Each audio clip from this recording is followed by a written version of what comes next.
Wassalatu wassalamu ala Rasulillah Muhammad ibn Abdillah wa ala alihi wa sahbihi wa man wala. Subhanaka la ilma lana illa ma 'allamtana innaka antal alimul hakim. Rabbi shrah li sadri wa yassir li amri wahlul 'uqdatan min lisani yafqahu qawli, amma ba'du. Alhamdulillah, saudari-saudariku sekalian yang saya muliakan, dan kita kajiannya pada hari ini adalah mengenai dosanya telinga, yaitu tutup telingamu, tenanglah hidupmu, gitu ya. Nah, sebelum kita awali, marilah kita baca suratul Fatihah sekali lagi. Kita minta keberkahan dari ilmu kita minta kemanfaatan yang Allah Subhanahu wa taala berikan. Semoga saja sebagaimana mudah bagi teman-teman untuk mendengarkannya, dimudahkan pula untuk dapat mengamalkannya.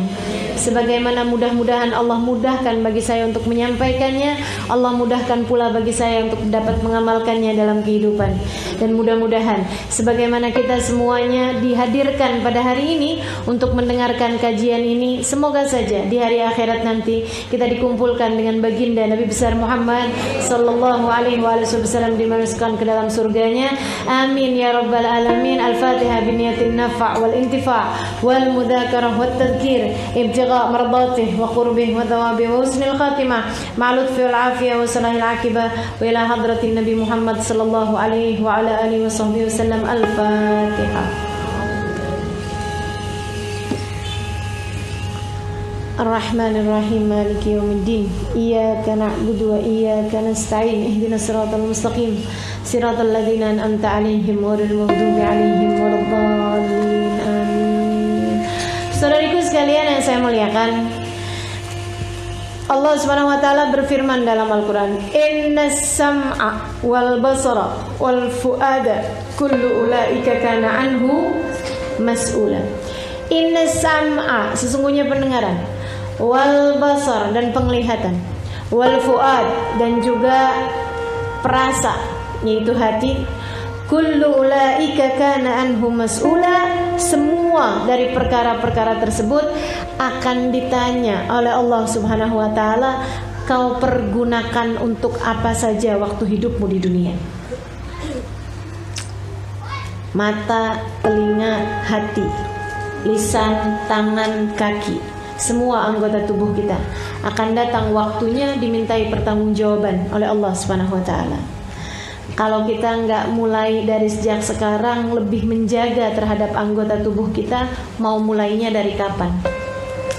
Kayaknya udah harus periksa-periksa, karena saudaraku sekalian, umur yang tersisa belum tentu lebih panjang dari umur kita yang sudah kita jalani. Kalau masih mau bandel-bandel terus-terusan, kapan mau baiknya? Kalau enggak bersegera untuk memperbaiki diri, saya enggak yakin kita masih dikasih kesempatan oleh Allah Subhanahu wa taala untuk melakukannya di esok hari. Ibarat orang nyasar nih, kita nih udah harus cepet-cepetan putar balik. Kalau diterus-terusin takutnya jadi kelamaan, akhirnya jadi kejauhan, gak keburu buat berada di tempat yang semestinya, gitu ya. Nanti udah waktunya pulang kepada Allah Subhanahu wa taala masih ngelibet di situ aja, masih sesat aja, masih salah aja, masih bandel aja, masih durhaka aja. Ya Allah, ya Allah. Nanti kalau pas hari anggota tubuh kita dimintai pertanggungjawaban sama Allah, mau jawab apa kita nanti? Makanya emang udah harus dipikir-pikirkan. Udah dosa mata kita udah harus hindari benar-benar. Udah kita bahas di pertemuan yang lalu. Sekarang dosa telinga juga. Saudara sekalian, kita harus menjaga telinga kita. Kenapa? Yang pertama, karena telinga adalah amanat dari Allah Subhanahu wa taala untuk kita jaga. Hadiah dari Allah. Kita nggak ikut-ikutan bikin gendang telinga. Kita nggak ikut-ikutan bikin daun telinga. Ya, kalau daun pintu sih masih ada yang bikin. Tapi kalau daun telinga ada nggak? Nggak ada nih. Nggak ikut-ikutan bikin kita. Semuanya udah diatur sama Allah Subhanahu wa taala, dan subhanallah, keajaiban semesta Allah Subhanahu wa taala berikan di telinga kita. Teman-teman sekalian, kecil aja bendanya. Bagian mendengarnya tuh yang di dalam tuh kecil aja. Akan tetapi sebegitu kecilnya menangkap semua jenis suara dan kemudian memprosesnya, mengirimkannya ke dalam akal kita, sehingga begitu kita dengar kita paham, gitu ya. Kita dengar kita tahu, oh ini suaranya orang nangis, berarti dia lagi sedih. Oh ini suaranya orang nangis, tapi kelihatannya nangisnya nangis terharu. Oh ini suaranya orang nangis, tapi kelihatannya nangisnya bukan terharu, bukan sedih, nangis kesel. Sama-sama nangisnya, tapi subhanallah telinga kita sebegitu pekanya langsung mengirimkan kepada otak kita, sehingga kita tahu jenis tangisan pun rupanya berbeda-beda. Tawa juga begitu. Kita kedengeran suara tawa nih, teman-teman sedikit sekalian. Kita kedengeran suara ketawa, ada yang ketawa seneng, ada yang ketawa mengejek, gitu kan ya? Ada lagi yang ketawa apa? Ketawa sedih, ada nggak? Subhanallah, bahkan ketawa sekalipun begitu ya, itu tuh bisa beda-beda. Ketawanya bayi bisa menyenangkan kita dengar di siang hari, tapi bisa jadi sesuatu hal yang menakutkan kalau kita dengar di malam hari, terutama kalau di rumah tersebut nggak ada bayi. Horor ya. Jadi teman-teman sedikit sekalian, luar biasa sekali telinga kita ini dalam masalah mendengarkan suara-suara. Kita bisa bilang, wah ini suaranya enak bener nih. Ah ini suaranya bikin pusing. Ah ini suaranya empuk. Suaranya garing. Suaranya serak-serak becek. Suaranya serak-serak basah. Suaranya wah luar biasa gitu. Bahkan hanya dari suara aja itu kita bisa tahu rasa hati kita ketika mendengar suara tersebut, gitu ya. Masya Allah, luar biasa. Hadiah dari Allah Subhanahu Wa Taala. Tuh kalau lagi bahas telinga gitu, dikasih macam-macam jenis suara buat kita dengar.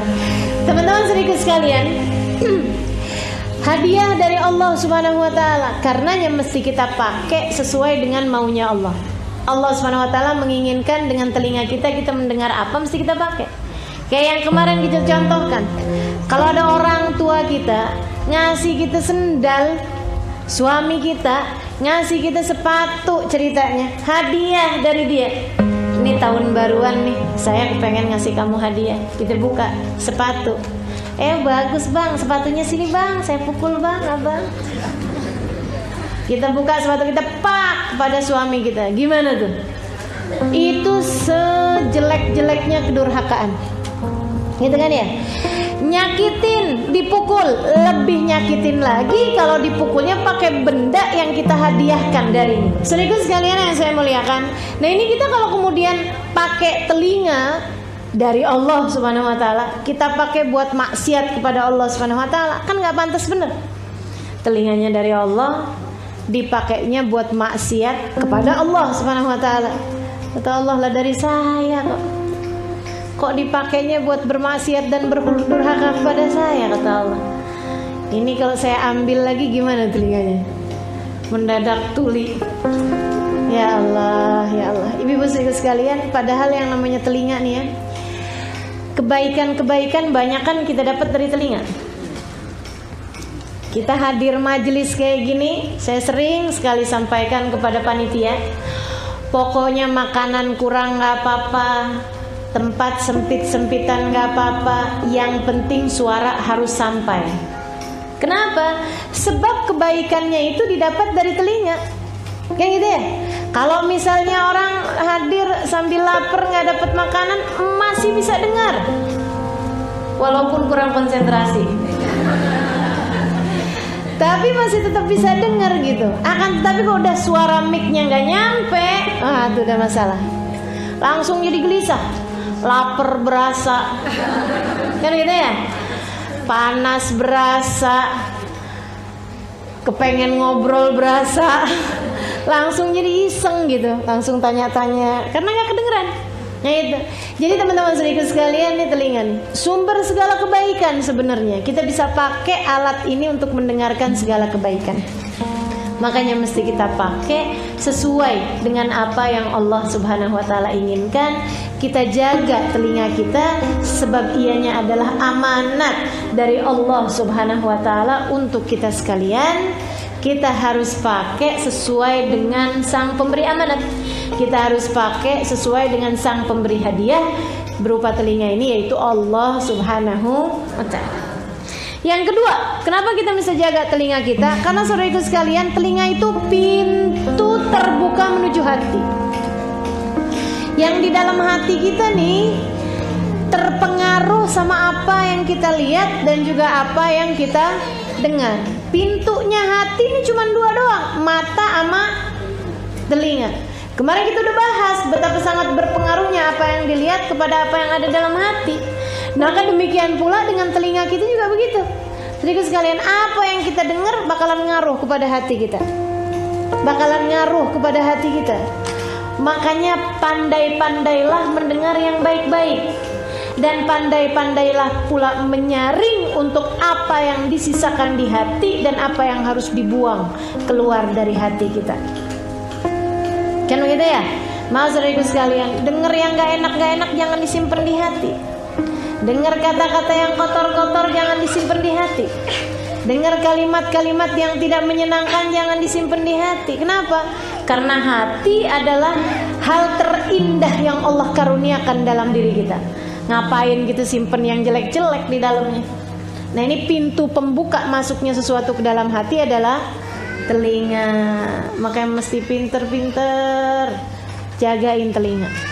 Jagain, jangan mau denger yang gak enak. Kalau kemudian kedengeran, mesti pinter-pinter mana yang dikeluarkan, mana yang dimasukkan ke dalam hati. Saudaraku sekalian yang saya muliakan, ada seorang perempuan solehah, jadi istri baiknya luar biasa, Masya Allah. Dia ditanya sama orang, dia bilang, duh gimana sih caranya? Dalam sebuah wawancara dia wawancarain, dia bilang gimana modelnya sih bisa jadi istri sampai kayak baik solehah gitu. Suaminya gak pernah marah, pernah. Dia bilang, terus kalau suamimu marah gimana? Saya dengerin aja. Saya dengerin, saya masukin, tapi saya liatin yang bagus-bagusnya saya masukin dalam hati, yang gak bagus-bagusnya saya lewatkan aja. Jadi kalau dia lagi ngatain saya yang gak enak ya saya lewatin aja, pas ya, next gitu. Kalau yang bagus-bagus baru saya ingat-ingat, pembelajaran saya ingat-ingat sampai dia selesai marah. Udah bisa selesai marah, biasanya dia masuk kamar. Habis dia masuk kamar, berapa menit kemudian saya pergi ke dapur. Saya bikinin dia makanan-makanan yang dia suka, goreng tempe, goreng pisang, kasih keju, jadi lapar. Bikinin teh manis. Dia bilang habis gitu baru saya samperin suami saya taruhin makanannya. Enak nih bang, makan bang, bang minum. Dia pun kemudian mau makan, minum. Habis itu dia bilang, maafin saya ya, tadi saya lagi marah sama kamu. Oh nggak apa-apa bang, saya maafin. Saya tuh tadi tuh kebawaan kesel sih. Sebenarnya kamu tuh kan gak gitu juga. Terus dia ngomong, iya saya sebenarnya beruntung sih punya istri kamu. Dia ngomong gitu, bujuk-bujukin istrinya. Terus yang wawancara itu nanya, kamu percaya? Ya percayalah. Suami kamu waktu bujukin kamu ngomong gini gitu, kamu percaya? Percaya. Kenapa gitu? Dia lagi ngomong gak enak aja saya percaya. Masa pas dia lagi ngomong enak saya gak percaya? Rugi saya. Bener banget. Kita kan seringnya gak kayak gitu. Kalau dia ngomong yang enak-enak itu suka lupa, tapi giliran dia ngomong yang gak enak seumur hidup kita gak bakal lupain. Sampai katanya orang laki-laki, ya Allah, Guru ahli sejarah tuh emang mestinya perempuan. Gak bakalan lupa ucapan suaminya sampai bertahun-tahun. Pantes jadi guru sejarah katanya gitu. Ya Allah, ya Allah. Teman-teman sedikit sekalian saya muliakan. Jadi gitu tuh. Hati itu akan memuat apa yang didengar sama telinga. Karenanya mesti pinter-pinter jagain telinga. Mesti milih-milih mana yang mesti kita dengerin, mana yang kita nggak dengerin. Kalau kemudian terdengar akan beda. Kalau terdengar mesti pinter-pinter jadi satpam untuk menilai mana yang boleh dimasukin, mana yang enggak. Kalau ada perampok mau nyuri rumah, masa kita masukin? Kalau ada orang mau ngebakar rumah, masa kita masukin? Teman-teman saudaraku sekalian saya muliakan, kalau ada orang mau ngebom rumah, masa kita masukin? Kalau ada orang mau berbuat kerusakan di dalam rumah, masa kita masukin? Maka demikian pula dengan kata-kata yang terdengar. Jadilah satpam untuk hatimu, untuk kamu tahu mana yang perlu kamu simpan di dalam hati dan mana yang harus kamu keluarkan. Yang bakal merusak hati ngapain dimasukin? Yang bakal ngotorin hati ngapain dimasukin?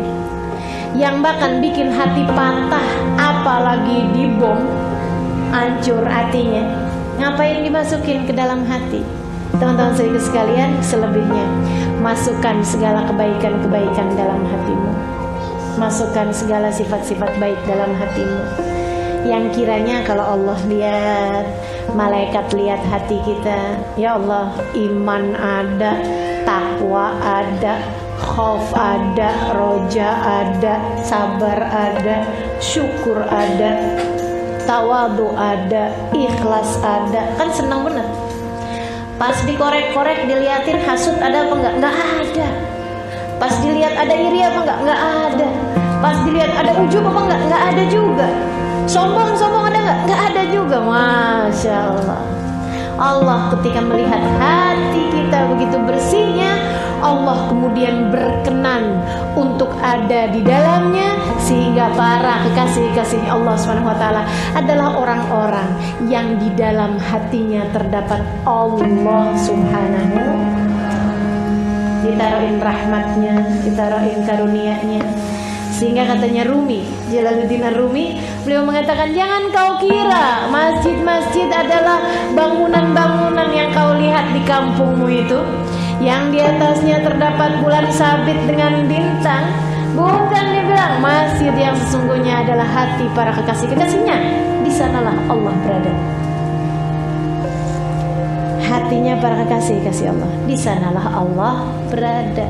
Makanya kenapa kita perlu minta doa sama orang-orang soleh? Karena ada Allah dalam hati mereka yang siap mendengar dan mengijabah segenap doa-doa mereka. Gitu.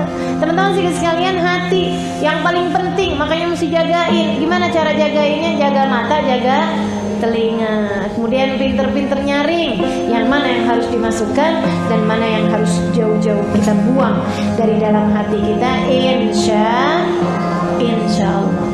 Kemudian yang terakhir, kenapa kita perlu menjaga hati kita? Teman-teman sekalian, akan dimintai pertanggungjawaban.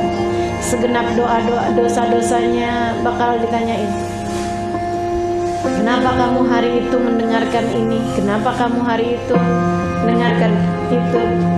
Kenapa kamu ketika terdengar azan kamu nggak dengerin? Kenapa kamu malahan sibuk mendengarkan keburukan? Itu semuanya akan ditanya sama Allah SWT. Daripada ruwet ntar di saat pertanyaan, mendingan dari sekarang deh kita jagain. Insya Allah. Teman-teman sekalian, pertanggungjawabannya ruwet. Pertanggungjawabannya ruwet. Makanya kenapa gitu ya, para kekasih-kasih Allah SWT, mereka lebih suka menutup telinganya jauh-jauh, menutup telinganya rapat-rapat dari segala keburukan-keburukan itu yang akan membuat orang jadi lebih mudah terjaga. Makanya kenapa perempuan-perempuan itu sama Allah SWT disuruh, katanya Allah SWT, waqarna fi buyutikunna, diam dirilah kalian di dalam rumah-rumah kalian. Soalnya kenapa? Kalau pergi arisan kedengaran macam-macam, kan gitu ya. Kalau kita pergi reunian, ya Allah, mana mata ketemu mantan. telinga kemudian dengar kabar kalau dia sekarang sudah menduda. Waduh, bahaya ini ya. Jadi susah jagain diri, jadi susah jagain hati. Kalau kita biarkan mata melihat yang dia suka, telinga mendengar apa yang dia mau. Teman-teman saudaraku sekalian, karena emang paling penting udah deh, jaga-jaga, jangan dengar yang nggak perlu didengar, jangan dengar yang nggak perlu didengar, jangan lihat yang nggak perlu dilihat, jangan cari tahu yang nggak perlu kita tahu. Kayaknya kabar semuanya harus didengar, harus update. Iya, itu update apa kepo? Alasannya pakai bawa hadis, man lam yahtam bi amril muslimin falaysa minhum. Siapa yang nggak tahu keadaan kondisinya umat Islam, dia tidak termasuk di antara mereka. Ini pakai hadis buat kepentingan yang nggak benar. Teman-teman saudariku sekalian yang saya muliakan, keadaan orang di sekeliling kamu harus tahu. Tetangga sebelah nih anak yatim udah makan apa belum, itu yang harus kamu perhatikan, bukan yang kamu pikirkan keadaan dunia semuanya harus kamu tahu. Katanya Habib Umar bin Hafid, ya Allah, orang-orang zaman sekarang sibuknya sama urusan dunia, merasa rugi, merasa bodoh, merasa nggak ngerti kalau sampai nggak tahu urusan politik di negerinya atau di negeri-negeri orang. Tapi urusan Tuhannya manusia nggak ada yang suka pada peduli. Urusan apa pesan-pesan Allah kepadamu nggak cari tahu. Urusan agama nyuruh kita buat apa nggak peduli. Ya Allah, sedihnya. Setiap berapa menit sekali buka kabar. Sekarang kan di tangan. Buka Twitter, buka Facebook, buka TV, buka berita, kan begitu ya? Update semuanya. Tapi Quran sampai pada berdebu, nggak pernah dibaca. Kalaupun dibaca, sama sekali nggak punya rasa penasaran terhadap apa isinya. Ini kan sedih nih, sedih bener ya.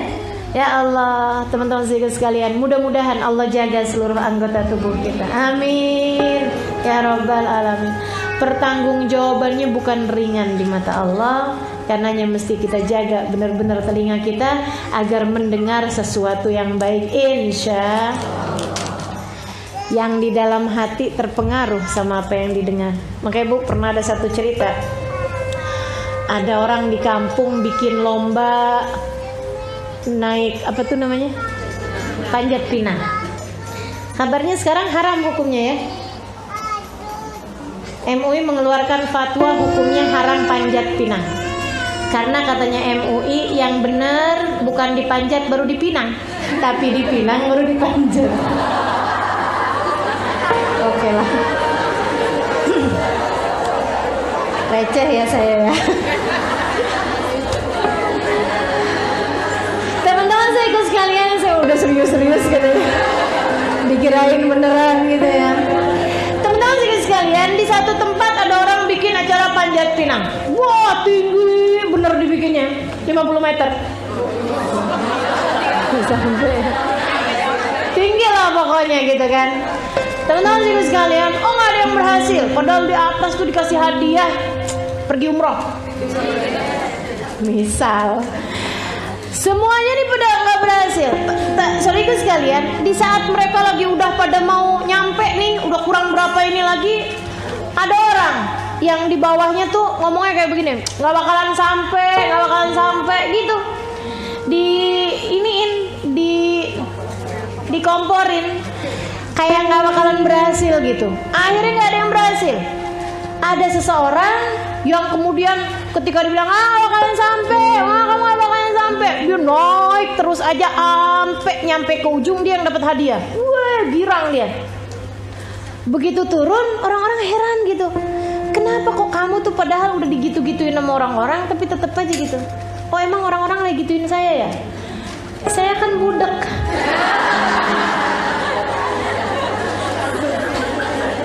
Dia bilang, saya kirain orang lagi sorak-sorakin saya, ngasih semangat. Ternyata tuh lagi. Ya Allah, ya Allah. Jadi kadang-kadang perlu kayak gitu ya. Perlu kita sumpel telinga kita tuh biar nggak kedengeran apa-apa yang bikin hati akhirnya jadi keruh, jadi terpengaruh, jadi nggak semangat buat ngapa-ngapain. Nah, mudah-mudahan dah Allah SWT jaga anggota tubuh kita, insyaallah. Amin. Teman-teman saudaraku sekalian yang saya muliakan, itu kenapa kita harus jaga hati. Nah, sekarang nih jaga telinga.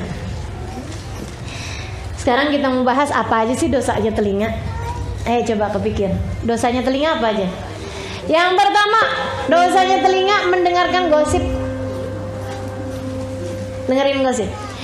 Innal mustami'a hadal mughtabin, katanya Nabi Muhammad alaihissalam. Sesungguhnya orang yang mendengarkan, yarhamukillah, mendengarkan gosip, mendengarkan ghibah, mendengarkan aib-aib orang yang disampaikan, ahadul mughtabin, salah satu dari dua orang yang berghibah. Salah satu dari dua orang yang berghibah. Karena orang tuh nggak bisa ghibahin orang sendirian. Nggak bisa depan kaca gitu. Gue sebel banget sama laki gue. Itu namanya bukan ghibah, teman-teman saya sekalian. Namanya nggak jelas itu apa ya. Namanya stres kayaknya ya. Jadi saudara sekalian, yang namanya ghibah itu harus ada pendengar selain daripada yang berbicara. Nah ini maka yang mendengarkan itu juga sama dengan orang yang berghibah tadi ini, membicarakan aib orang tadi ini, gitu. Makanya hati-hati gitu kan.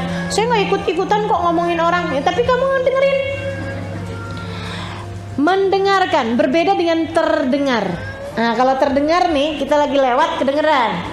Itu mesti kayak gimana? Kalau kayak begitu modelnya, faida marru billaghwi marru kirama.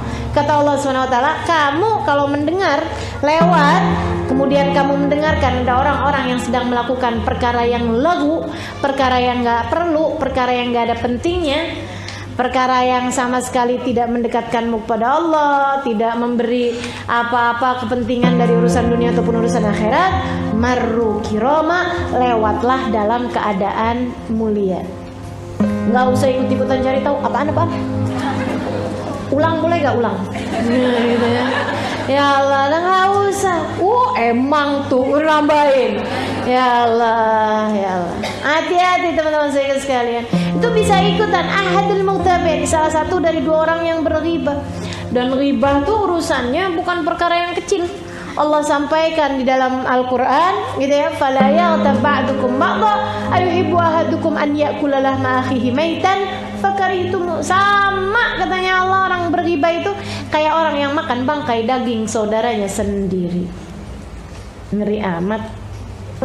Maka teman-teman saya sekalian, kalau ngeliatin ada orang lagi pada ngomongin orang, itu sama aja kayak kita lagi ngeliatin orang yang lagi makan bangkai saudaranya.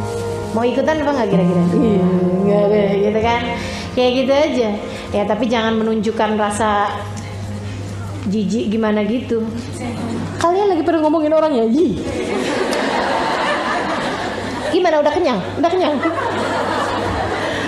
Sadis ya.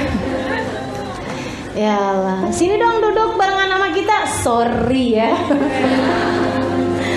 Itu namanya nggak kiroma itu ya, nggak dalam keadaan mulia. Tapi dalam keadaan mulia itu yang iya nih masih ada keperluan yang lain, maaf ya, gitu. Jalan aja gitu. Kamar mandi mana?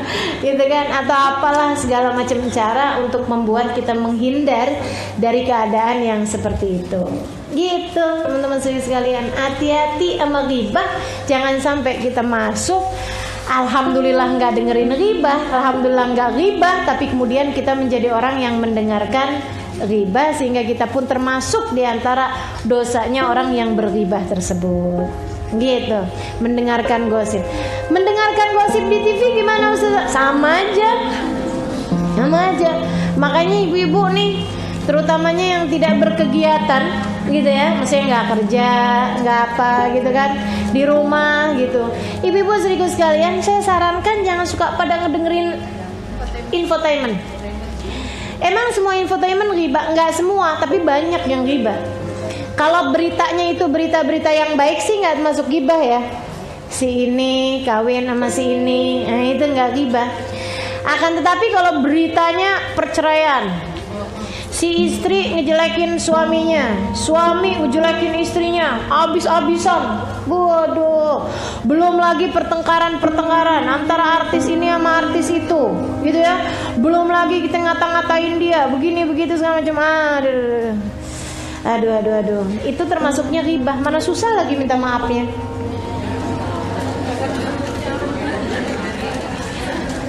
Kalau berita-berita yang kayak pejabat korupsi gitu-gitu kita dengerin ghibah apa enggak? Sebenarnya sih ghibah bukan ya teman-teman, sebab la ghibata li fasikin, tidak termasuk ghibah terhadap orang fasik yang sudah kefasikannya jelas. Kalau udah terbukti dia memang berkorupsi, kemudian kita liatin sekedar pembelajaran, sekedar tahu, silakan aja, kan gitu ya. Akan tetapi kalau sudah menjurus kepada hal-hal yang berbau ghibah, dah udah deh saudaraku sekalian, aib orang ada, tapi kita kan juga belum tentu nggak punya aib. Malahan bukan kayak begitu, aib kita nggak kalah banyaknya. Yang disebutin orang dari kita, yang disebutin orang lain tentang orang lain, itu aibnya tidaklah lebih sedikit daripada aib yang kita punya. Makanya daripada kayak begitu, mendingan lana a'maluna walakum rahimallahum ra'an, kata Nabi Muhammad, didoain. Saudaraku sekalian, nih ya, bayangin kalau Nabi Muhammad masih hidup sekarang, pengen ketemu apa enggak? Banget ya. Kalau ketemu mau ngapain?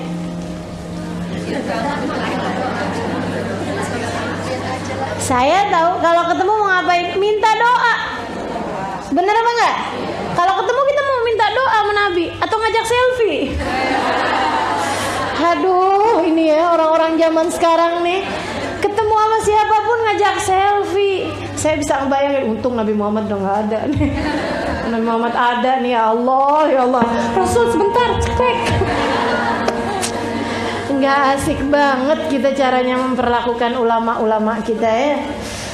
La ilaha illallah. Teman-teman sekalian, kalau Nabi Muhammad ada, pastilah kita akan minta doa sama beliau. Nah ini, saya kalau pelajarin waktu hidupnya Nabi tuh ada orang-orang yang masa hidupnya Nabi udah didoain Nabi. Salah satunya, rahimallahum ra'an a'ana ala ibnihi libirrih. Kata Nabi Muhammad, semoga Allah kasih rahmat terhadap orang tua yang memudahkan anaknya berbakti padanya. Nggak suka ngasih perintah-perintah yang berat-berat, anaknya jadi gampang bakti, itu udah didoain rahmat Nabi Muhammad alaihissalam. Salah satunya lagi didoain rahmat yang berkaitan dengan kajian kita hari ini. Katanya Nabi Muhammad alaihissalam, rahimallahum ra'an ishtaghala bi uyubi nafsi an uyubi ghairi. Semoga Allah kasih rahmat. Ini disayangin bener sama Nabi. Ya Allah, rahmatilah ya Allah. Umat saya yang modelnya kayak begini nih. Yang kayak gimana Rasulullah? Ishtaghala bi'uyubi nafsihi an uyubi ghairi, sibuk memperbaiki aib dirinya sendiri sampai enggak tahu aib-aibnya orang lain.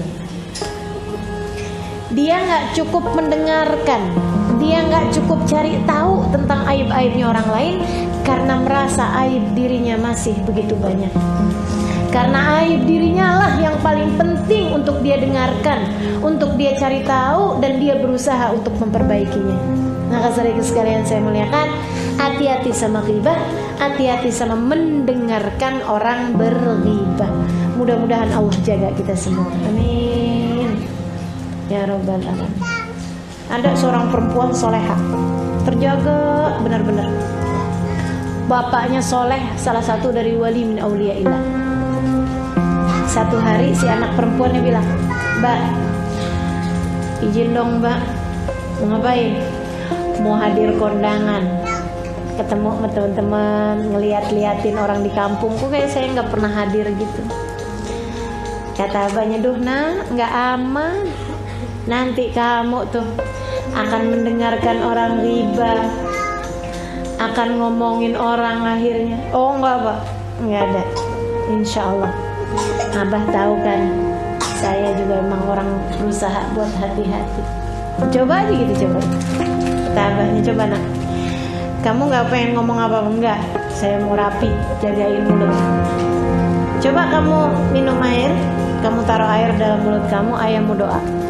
kalau sampai ada yang enggak baik yang kamu dengar, termasuk dalam urusan dosa, ketika keluar nanti, ketika pulang nanti airnya udah jadi darah, udah jadi najis. Ya, bismillah. Dia masukin air ke dalam mulutnya sedikit. Jadi dia pergi nih, hadir ke undangan. Teman-teman sekalian, aman, dijagain hatinya, bener-bener nggak ngomong nggak apa. Namanya ada mulut, ada air di mulutnya, nggak bisa ngomong juga. Kalau ngomong kan airnya keluar. Jadi dia aman, jalan aja gitu, liatin, hatinya terjaga. Setiap lihat orang, lihat ingetin kebaikannya, ini itu segala macam, nggak dengerin orang ngomong gak enak. Pulang-pulang, coba kamu bukain, jadi darah. Kok bisa ya Bah ya? Kata si anaknya. Kok bisa nih? Asli Bah, saya gak dengerin apa-apaan. Dan saya selalu berpikir yang baik-baik juga. Kenapa kok bisa kayak begitu? Coba kamu inget-ingetin lagi. Ada gak perkara buruk yang kamu pikirkan tentang orang lain karena mendengar orang ngomong? Ingat. Iya sih Bah, ada juga ternyata. Apaan itu? Saya ada ngeliat orang masuk ke dalam rumah tersebut, masuk ke dalam acara tersebut, yang satu pendek, yang satu tinggi. Yang pendek bajunya kepanjangan. Yang tinggi bajunya kependekan. Jadi orang-orang pada ngomong, bajunya kebalik. Mestinya kan yang mana bakal jalan ya. Gitu. Saya begitu ngelihatnya, gitu.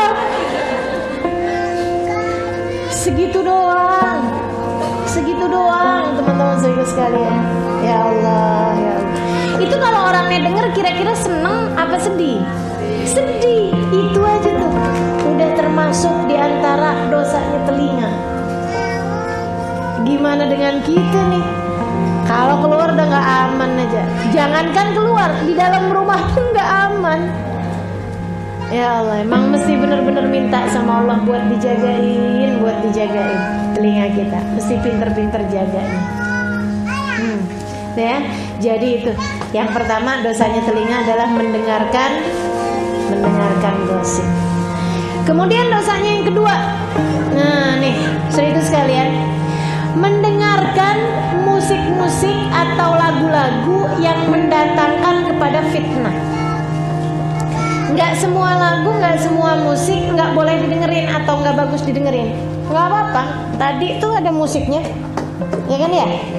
Tapi semuanya adalah sholawat, semuanya adalah suatu hal yang mendekatkan kita insya Allah kepada Nabi besar Muhammad alaihissalam, mendekatkan kita kepada surga.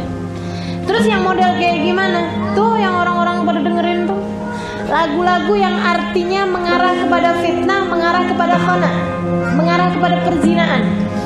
Saudara sekalian, saya muliakan, ngelihat judulnya aja sudah serem. Cinta Satu Malam. Modelnya kayak gimana tuh? Belum denger saya tuh lagunya. Kayak gimana tuh lagunya? Sedih bener kan, baru ngeliat judulnya udah sedih bener. Itu hal-hal yang mendekatkan orang kepada perzinaan. Kekasih gelapku. Itu maksudnya apa tuh? Maksudnya pacaran ama lampu lagi mati, kasih gelap sama listrik mati. Teman-teman sedikit sekalian, jadi semua hal-hal yang orang ketika dengernya tuh mendekatkannya kepada perzinahan, itu tidak diperkenankan untuk kita dengar. Yang kalau setiap kita dengar jadi melayang-layang pikiran, jadi keingetan sama yang ibu-ibu nih, keingetan zaman-zaman muda. Yang adik-adik jadi keingetan sama si fulan bin fulan, gitu ya. Waduh, itu dia tuh nggak baik tuh. Itu yumbitun nifaq, katanya Nabi Muhammad alaihissalam. Lagu-lagu yang mengarah kepada perzinahan seperti itu menumbuhkan kemunafikan di dalam hati, seperti mana musim penghujan menumbuhkan jamur. Cepet. Sementara lagu-lagu yang mendekatkan kepada pujian kepada Allah, pujian kepada Rasulullah, gitu ya, itu menumbuhkan keimanan. Seperti musim penghujan menumbuhkan pohon. Cepet apa lama? Lama, tapi kuat. Saudara sekalian, makanya mesti sering-sering dengerin yang baik-baik, karena itu pohon imanmu lagi disiramin, gitu. Nyiramin kebaikan-kebaikan itu ya. Tapi kalau kita mendengarkan lagu-lagu yang kayak begituan, akhirnya kemudian kemunafikan bisa tumbuh di dalam hati kita. Naudzubillah min dzalik.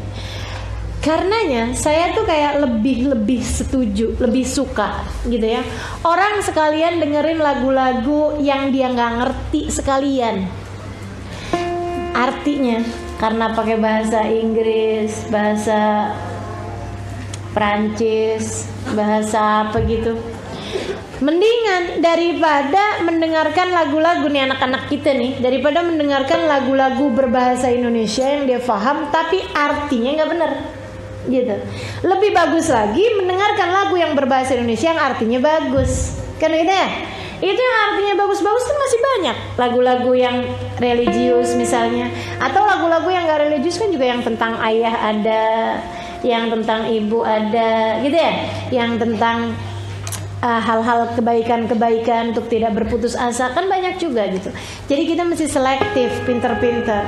Jauh lebih bagus lagi kalau yang kita didengarkan oleh kita dan anak-anak kita adalah lagu-lagu yang misalnya sholawat, lagu-lagu yang puji-pujian kepada para kekasih-kekasihnya Allah SWT, seperti itu. Kalau mendengarkan musik, mendengarkan lagu itu hukumnya apa Ustazah? Nah ini nih kita bahas coba. Teman-teman saudara sekalian yang saya muliakan, ada perbedaan pendapat di antara para ulama mengenai musik. Sebenarnya gini, ada kesepakatan di antara ulama mengenai musik yang halal, musik yang mubah, musik yang boleh. Musik yang boleh salah satunya nih yang ada di depan kita ini. Ini musik-musik yang boleh. Termasuk juga kalau di alat-alat musiknya yang inian tuh kayak angklung, alat musik yang dipukul ya, kayak bass, kayak drum band tuh, ya kan, dung itu nggak apa-apa tuh, itu boleh-boleh aja. Itu kan musiknya sama aja, kayak ibu-ibu mukul panci. Kan nggak jauh bedanya ya suaranya, kayak ibu pukul galon air, sama aja gitu. Jadi itu memang enggak haram. Kalau ada orang yang mengharamkan musik secara mutlak, ini menurut saya enggak tepat. Menurut saya enggak benar gitu. Bukan hanya menurut saya, menurut para ulama enggak tepat kalau musik, semua musik haram. Karena ibu-ibu saudara sekalian, alam semesta ini enggak jauh-jauh dari musik. Menurutmu suara rintik hujan bukan musik? Musik. Menurutmu suara air terjun yang mengenai batu-batuan bukan musik? Musik. Menurutmu suara ngaduk ketika goreng bukan musik? Musik, teman-teman sekalian. Kalau bicara mengenai musik, kan gitu ya? Musik itu semuanya. Suara sendok sama ini digini-giniin kan juga jadi musik. Suaranya tukang bakso lewat depan rumah, ya Allah. Makanya katanya ada orang-orang ini, musik paling merdu suara beduk adzan maghrib pada waktu puasa.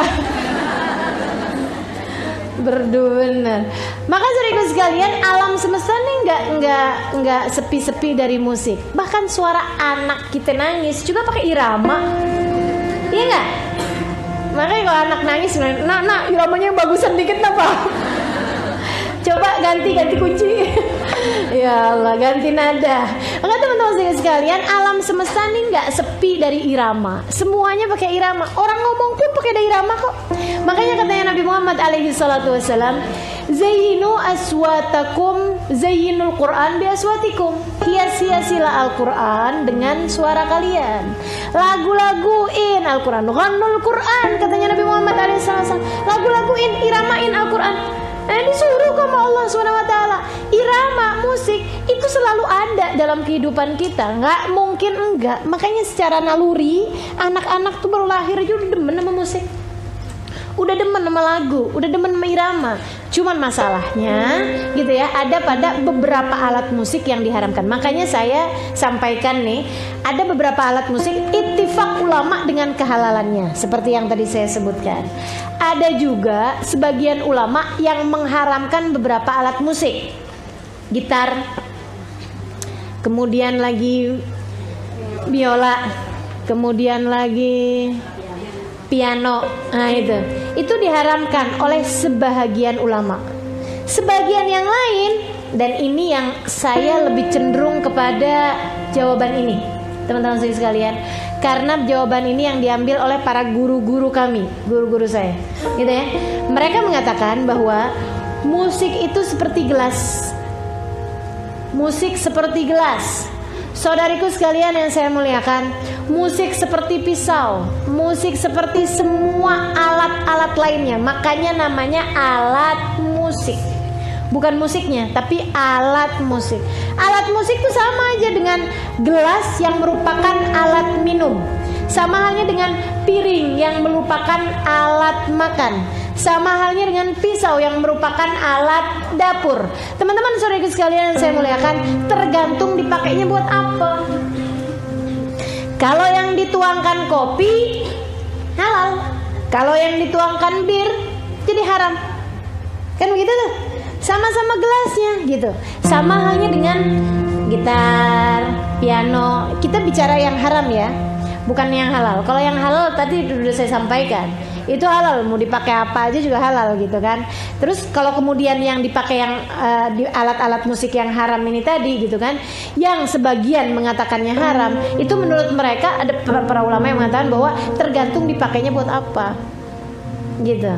Kalau dipakainya untuk mengiringi lagu-lagu yang baik secara liriknya gitu ya, apalagi jika itu adalah pujian kepada Nabi Muhammad, misalnya Mahir Zain, kan nyanyi ada alat musiknya, misalnya Abdus Salam Al-Maghribi, Hamadah dan lain sebagainya. Para munsyid itu juga banyak yang pakai alat musik kayak piano gitu kan ya.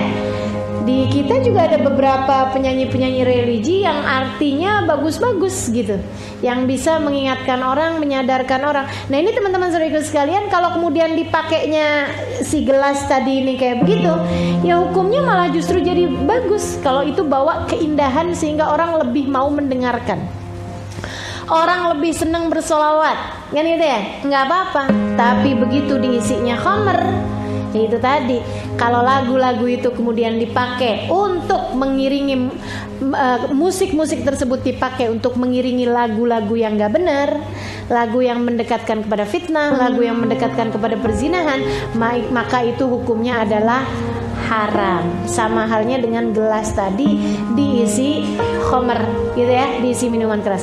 Bukan haram gelasnya, bukan, tapi yang haram adalah isinya. Sama halnya dengan musik tersebut, bukan haram musiknya teman-teman sekalian, akan tapi yang haram adalah liriknya, syairnya, apa yang disampaikan di dalam lagu-lagu tersebut. Nah gitu ya. Baik teman-teman saudaraku sekalian saya muliakan, itu hukum tentang musik, itu hukum tentang lagu gitu ya.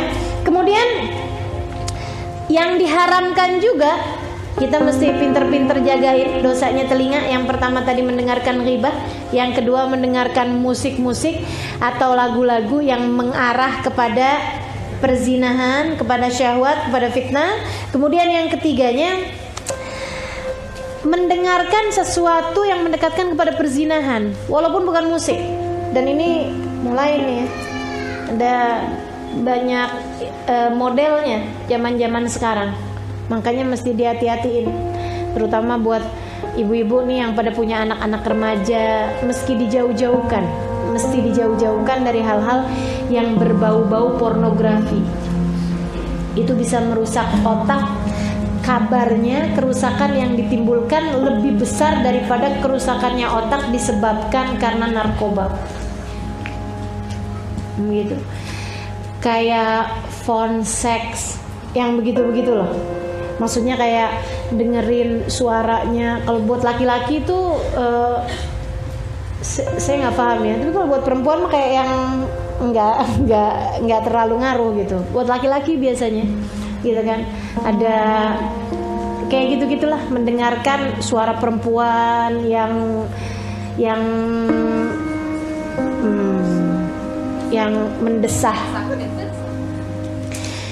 mendesah-desah gitu ya. Nah, itu semuanya hukumnya adalah haram. Karena perbuatan zina itu yang haram bukan hanya zinanya, akan tetapi segala sesuatu yang mengarah kepada perzinahan. La taqrabuz zina innahu kana fahisyatan wa sa'a sabila. Kemudian saudara sekalian, yang juga merupakan dosanya telinga, mendengarkan omongan orang yang gak kepengen didengerin. Nguping, nyensor, kemudian lagi mendengarkan percakapan-percakapan yang orangnya gak kepengen didengerin. Itu hukumnya adalah haram, gitu kan. Orang lagi berantem suami istri kita dengerin. Yasma'un kalaman wahum lahu karihun, mendengarkan sesuatu dan mereka nggak kepengen suara tersebut didengarin. Karenanya kemudian menjadi haram orang bertiga kemudian dua orang berbisik-bisik, itu haram hukumnya. Jadi kalau kita lagi bertiga gitu ya, kemudian dua orang, satu sama dua, A sama B gitu ya, bisik-bisik dengan mengindahkan si C. C-nya jadi nggak tahu kan apa yang dibisikin, itu hukumnya haram. Kenapa bisa kayak begitu? Karena kan akan melukai perasaannya si C. Dan lagi pula orang kayak begitu tuh ibu-ibu sekalian, walaupun apalagi saling kenal ya, nggak kenal aja langsung jadi ngeliatin dirinya, kenapa nih saya? Merasanya dia yang lagi diomongin, padahal bisa jadi bukan begitu, kan gitu ya? Bisa jadi bukan dia yang diomongin. Tapi kalau udah yang namanya berbisik-bisik di tengah tiga orang, dua orang A sama B bisik-bisik, itu hukumnya haram.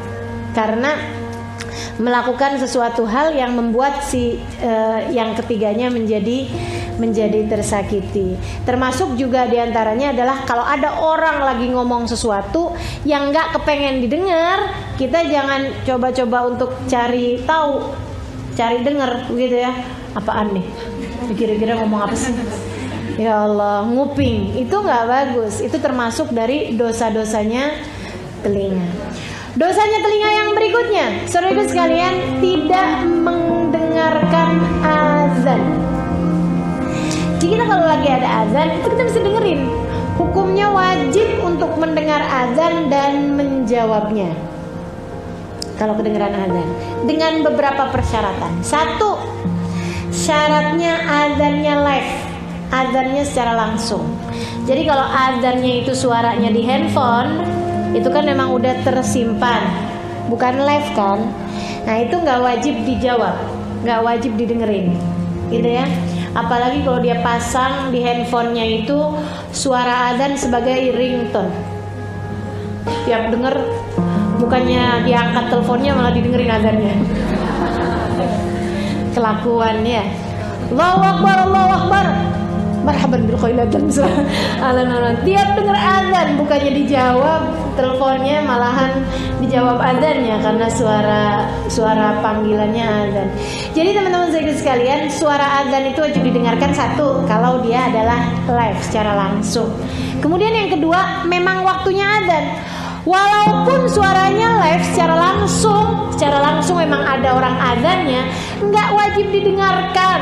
Kalau kemudian engkau lagi dengerin lomba azan, gitu ya. Tiap orangnya azan, marhaban bil qailatan, marhaban bisalatin, Allahu Akbar, Allahu Akbar, Allah, terus jadi jawabin azan karena lagi jadi juri.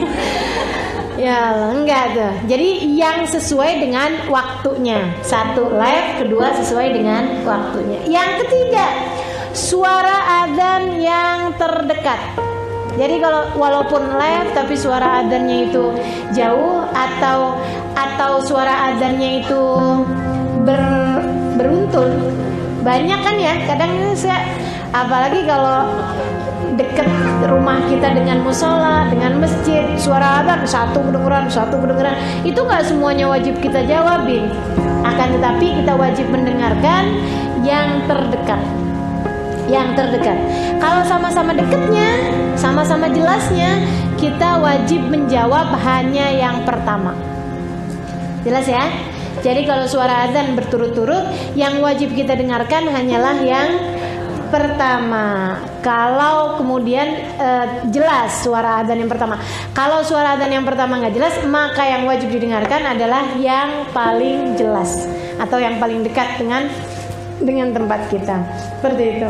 Jadi teman-teman saudara sekalian, ini mengenai adzan. Dan kalau kita bicara tentang adzan nih, saudara sekalian yang saya muliakan, ada beberapa hal yang kita sunnah untuk lakukan ketika suara adzan terdengar.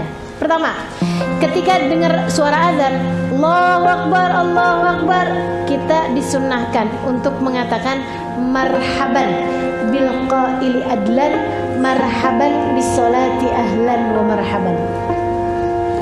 Marhaban bil qaili adlan, marhaban bis salati ahlan wa marhaban. Nah itu, dicatat kebaikan-kebaikan yang banyak tuh. Apalagi jika diiringi dengan rasa sukacita. Alhamdulillah, ketemu duhur lagi, sholat lagi, alhamdulillah. Ketemu asar lagi, alhamdulillah. Marhaban bil qaili adlan, marhaban bis salati ahlan wa marhaban. Selamat datang wahai yang menyampaikan panggilan yang paling adil, panggilan yang terbaik. Selamat datang wahai salat, selamat datang penghadapan kami kepada Allah SWT. Gitu teman-teman sekalian, dengan rasa sukacita. Saya alhamdulillah sukacita ketika mendengar adzan maghrib di bulan Ramadan. Semuanya kayaknya ya. Tapi kalau buat rasa senang setiap kali mendengar adzan, ini memang urusannya sama hati teman-teman sekalian. Kita masih lebih sering kalau dengar adzan ini, udah duhur aja. Ntar kedengeran asar, udah asar aja, perasaan baru aja duhur. Kayak waktu kejar-kejaran banget, cepet banget gitu jalannya. Maka saudara sekalian, itu kita sunnah tuh. Habis itu kemudian Allahu Akbar, kita dengerin, kita jawabin yang sama. Asyhadu an la ilaha illallah, kita dengerin, kita jawabin yang sama. Asyhadu an la ilaha illallah. Asyhadu anna Muhammadar Rasulullah, kita dengerin, kita jawabin yang sama. Kemudian kita cium. Ini satu amalan berfadilah yang disampaikan oleh para ulama-ulama kita. Ya, kalau dicari hadisnya kayaknya nggak ketemu. Sekurangnya sampai sekarang saya belum nemu hadisnya. Tapi silahkan diamalkan karena fadilahnya indah.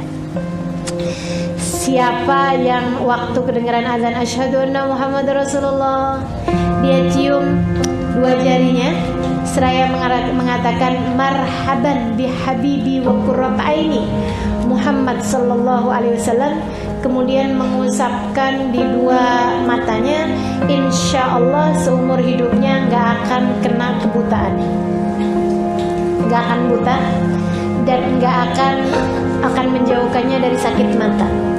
Insya Allah jauh dari sakit mata, gitu ya.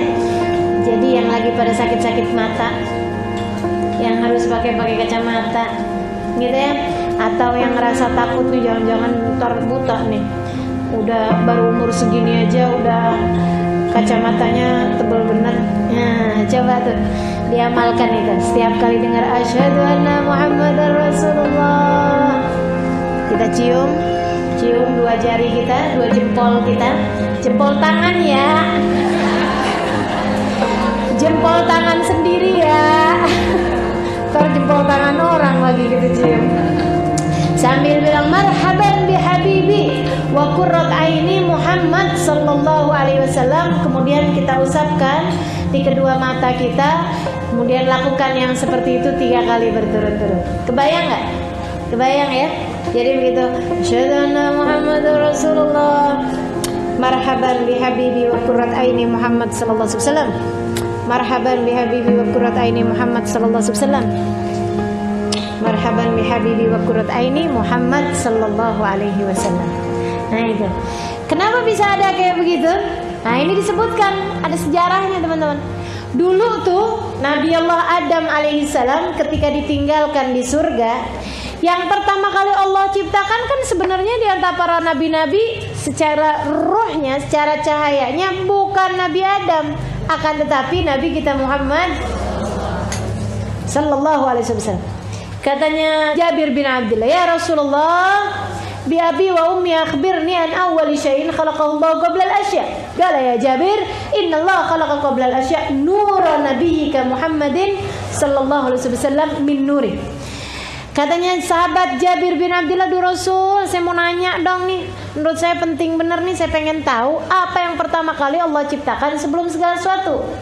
Katanya Nabi Muhammad, wahai Jabir, yang pertama kali Allah ciptakan sebelum segala sesuatu adalah cahayanya Nabi Muhammad sallallahu alaihi wasallam. Allah ciptakan dari cahayanya Allah. Jadi ketika Allah kemudian menciptakan jasadnya Nabi Allah Adam alaihissalam, Allah simpankan cahaya tersebut. Pertamanya di kening.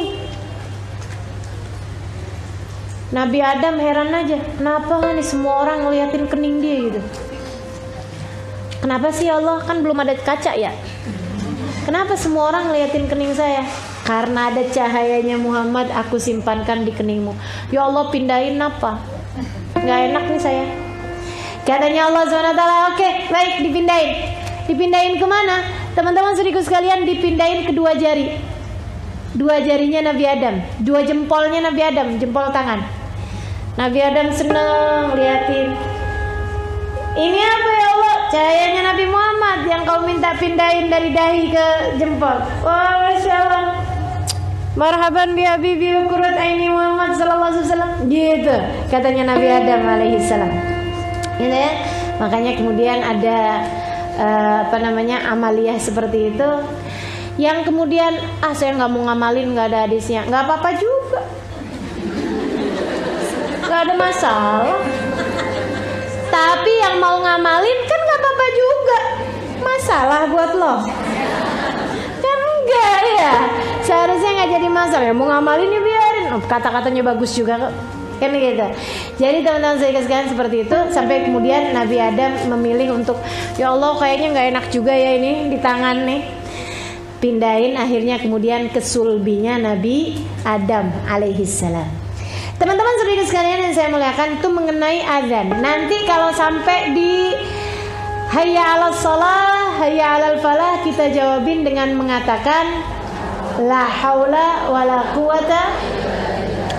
Allahu akbar, Allahu akbar, kita jawab sama. La ilaha illallah, kita jawab sama. Kemudian kita baca doa sesudah mendengar azan. Apa doanya? Allahumma rabba hadhihi da'wati tammah was-salatil qa'imah ati sayyidina Muhammadanil wasilata wal fadilah wasyaraf wad darajatal aliyata rafi'a ba'atul maqamal mahmud alladhi wa'attah innaka la tukhliful mi'ad ya arhamar rahimin. Baca yang seperti itu diawali dengan alhamdulillah, diawali dengan hamdalah. Jadi begitu, la ilaha illallah, nggak pakai Muhammadur Rasulullah, nggak pakai. Kita kan kebiasaan kalau dengar udah la ilaha illallah kayaknya langsung Muhammad Rasulullah. Ini salah satu tempat yang kita nggak sunnah untuk menjawab dengan Muhammad Rasulullah. Jadi begitu la ilaha illallah udah kelar, alhamdulillahirabbil alamin. Allahumma shalli wa sallim ala sayyidina Muhammad wa ala ali sayyidina Muhammad. Allahumma rabb hadhihi da'wati tammah wassalatul qaimah ati sayyidina Muhammadin wasilatul fadilah wa syarafat darajatul aliyah rafi'atul maqamal mahmud alladzi wa'atta innaka la tukhliful mi'ad ya arhamar rahimin. Kata Nabi Muhammad, siapa yang setiap kali dengar adzan dia jawab begitu, wajabat lahu syafaati, wajib baginya mendapatkan syafaatku. Amin ya rabbal alamin. Baik teman-teman saudara sekalian yang saya muliakan, itu semuanya adalah dosa-dosanya telinga, ya, dosa-dosanya telinga. Nah kalau amaliyah pahalanya telinga apaan? Kita nih bisa telinga gitu jadi telinga yang penuh dengan kebaikan gimana? Satu, gak ada yang lebih bagus daripada mendengarkan firman-Nya Allah. Apalagi jika sambil tadabbur terhadap makna-maknanya Al-Quran.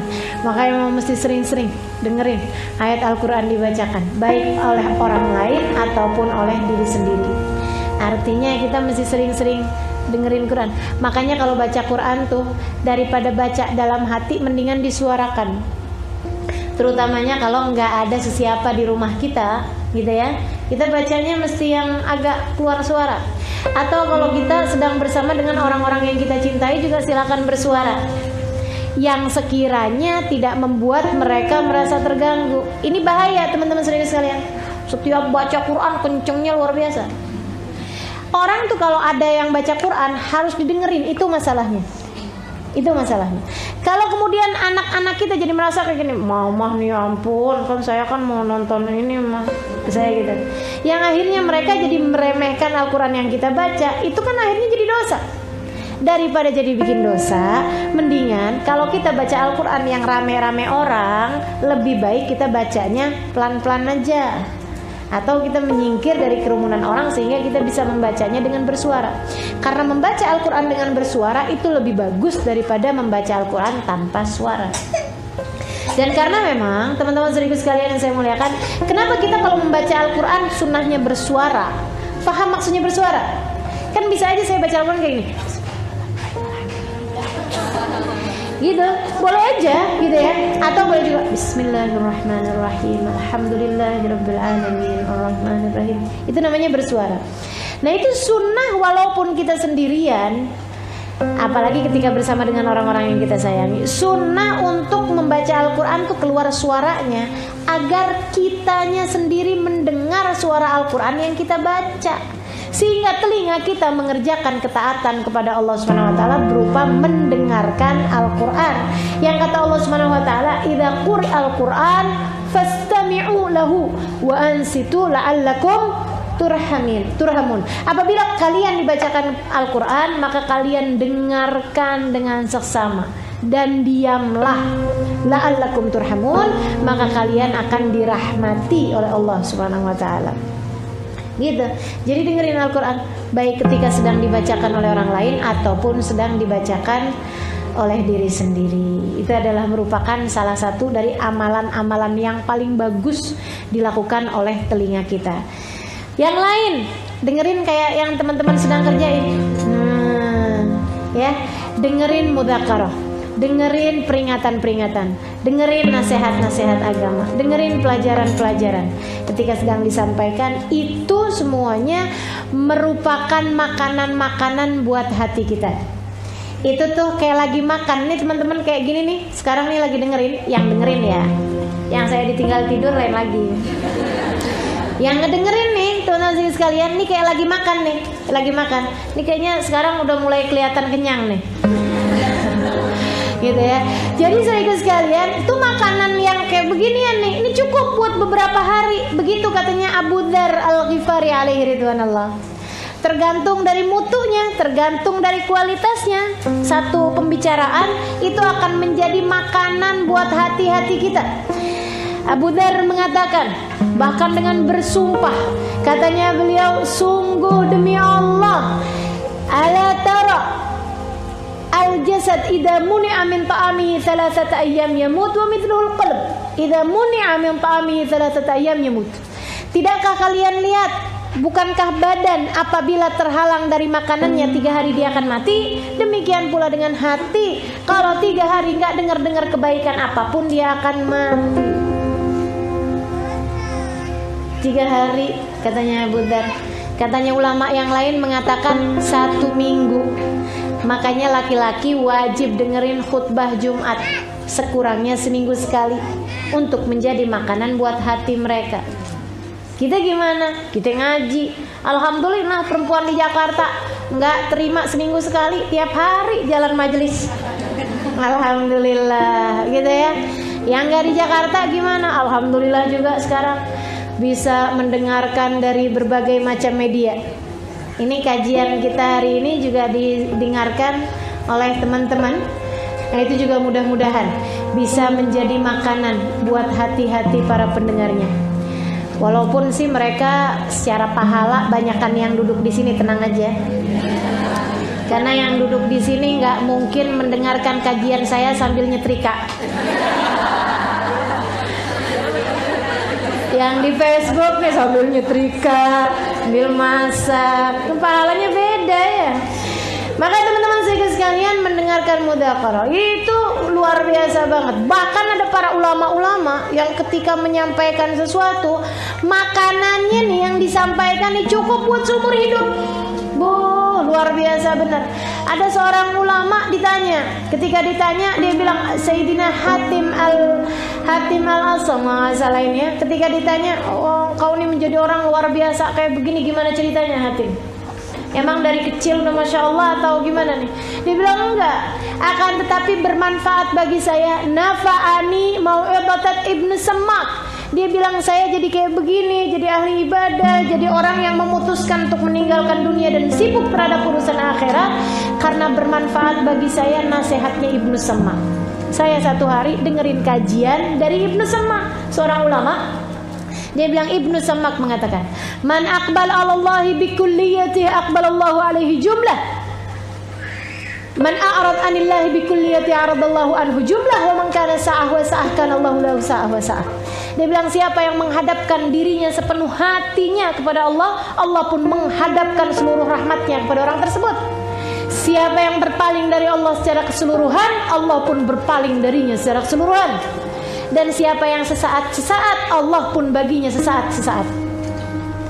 Dia bilang saya mendengar itu, gemeteran jiwa saya, dan saya memutuskan untuk menghadapkan seluruh hidup saya yang tersisa kepada Allah Subhanahu wa taala secara keseluruhan. Dan itu yang membuat saya menjadi orang yang seperti ini sekarang. Luar biasa, dapat nasihat dikitan doang udah manfaat seumur hidup. Kita ini terima tiap hari dapat nasihat. Mudah-mudahan ya. Biar kata gimana juga mudah-mudahan ada yang nyampe. Bagaimanapun la yastawil ladina ya'lamuna wal ladina la ya'lamun. Enggak sama orang yang pernah dengar sama orang yang enggak pernah dengar sama sekali. Enggak sama orang yang pernah tahu dengan orang yang enggak pernah tahu sama sekali. Gitu ya. Apalagi yang bermanfaat, dengerin puji-pujian tentang Nabi Muhammad. Makanya teman-teman sekalian, kenapa saya paling suka tuh kalau majelis-majelis saya awali dengan kalau nggak sholawatan, kalau nggak maulidan, gitu ya, kalau nggak baca burda, puji-pujian kepada Nabi. Kenapa? Karena gini, inda dzikri salihin tanazzalatir rahmat. Ketika disebut nama orang soleh, turun hujan rahmat. Ini baru disebutin namanya orang soleh. Bagaimana dengan namanya manusia yang paling soleh? Baginda Nabi besar Muhammad sallallahu alaihi wasallam. Nabinya orang soleh, teman-teman sekalian. Waduh, turun rahmatnya Allah. Jadi ketika kemudian majelisnya dimulai, rahmatnya udah turun. Kan enak, saya nggak usah susah-susah. Rahmatnya udah turun. Saya merasa nggak cukup percaya diri untuk menurunkan rahmatnya Allah. Tapi kalau udah rahmatnya Allah udah turun, kan enak jadinya. Saya juga kerahmatan, ibu-ibu yang hadir juga kerahmatan, gitu ya. Semua yang hadir udah diturunin rahmatnya Allah, sehingga ketika kemudian nasihat demi nasihat disampaikan, nah itu rahmat yang diturunkan, menjadikan kita orang yang lebih mudah mengamalkan nasihat tersebut, mudah untuk masuknya nasihat tersebut ke dalam hati, dan mudah-mudahan mudah pula untuk dapat mengamalkannya, insya Allah.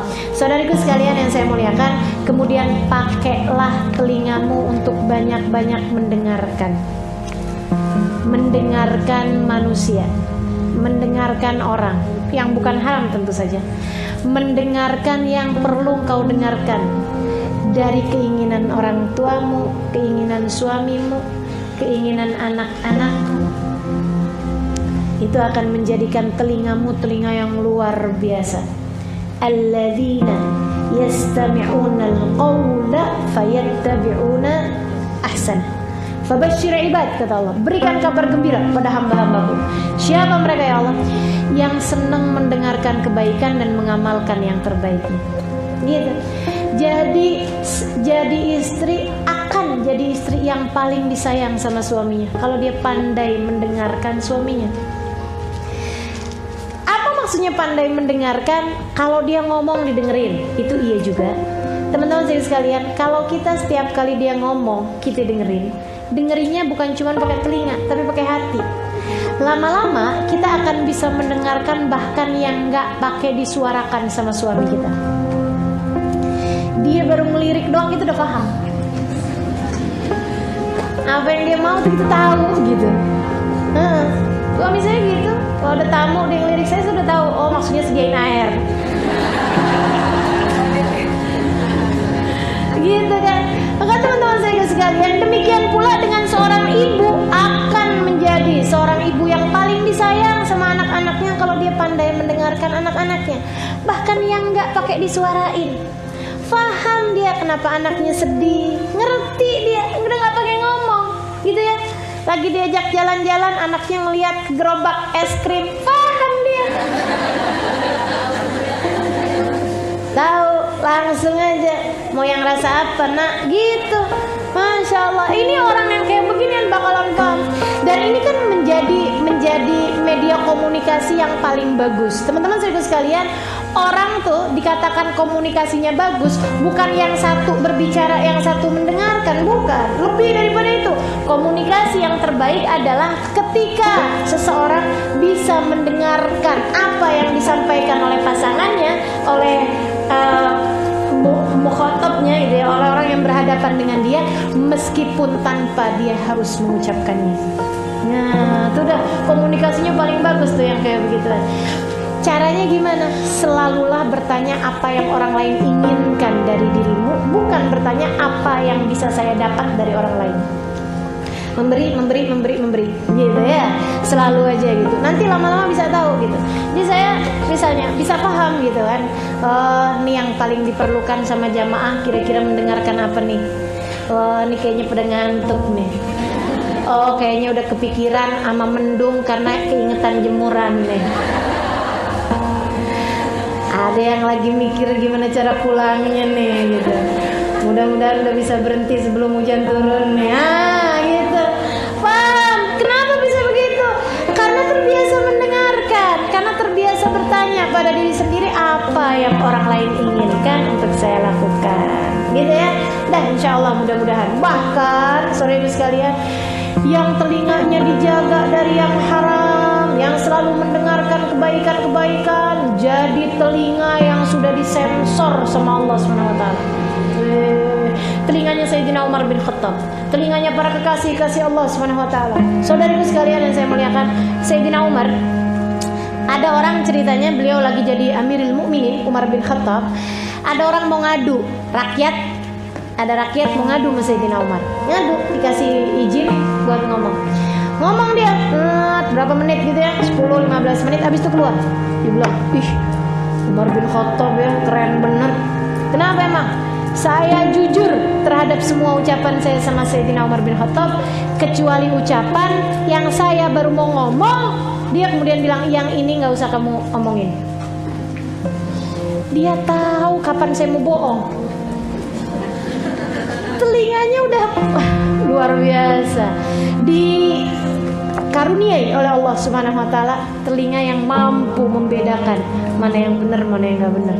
Aduh, telinga yang dikaruniai hidayah oleh Allah Subhanahu wa taala berjalan atau mendengarkan dengan cahayanya Allah. Semoga Allah Subhanahu wa taala mengaruniakan kepada kita jenis telinga yang seperti itu insyaallah. Amin ya rabbal alamin. Rabbana zalamna anfusana wa illam taghfir lana wa tarhamna lanakunanna minal khasirin. Rabbana atina fid dunya hasanah wa fil akhirati hasanah wa qina adzabannar. Da'wa subhanakallahumma wa bihamdika salam. Akhir da'wana anil hamdulillahi rabbil